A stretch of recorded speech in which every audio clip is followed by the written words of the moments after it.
Provided everything, there is water, there is drink, there is food. We lend ourselves to the voice of God and to the voice of men of good will and reasoning. Because whatever you speak may be termed political. But men may judge. I prefer God to be my judge. The state cannot afford the amount of noise that is going on. We cannot afford not being in peace. If you recall where you found the state when you were made a governor, we moved from those crises to a point where we had gained stability. So much so, some investors are thinking of coming back to the state. I am not sure it's in the interest of the state or anybody whatsoever that the state begins to witness another round of political turmoil. Sure.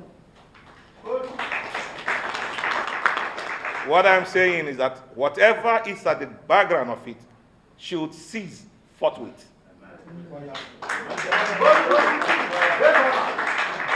Elders must be respected as elders. Children must know their place, and everybody must know where God has placed them. You cannot kill the sun so that the moon will shine. The sun must have its shine. And when this moment goes, the moon can shine. Therefore, I speak to the state.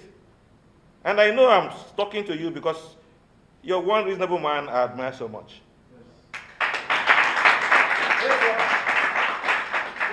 In Government House, when you were there, I told you before, your voice may not be liked by everybody because it's not as sweet as melodious and some of these women and some men here speak. But what you speak, oftentimes, as I have checked, represent the truth.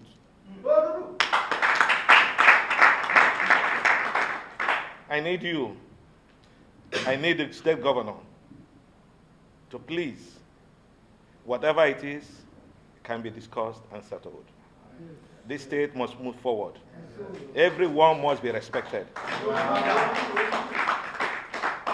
So on this note, I also call on those who pretend to be elders of the state and those who are political actors.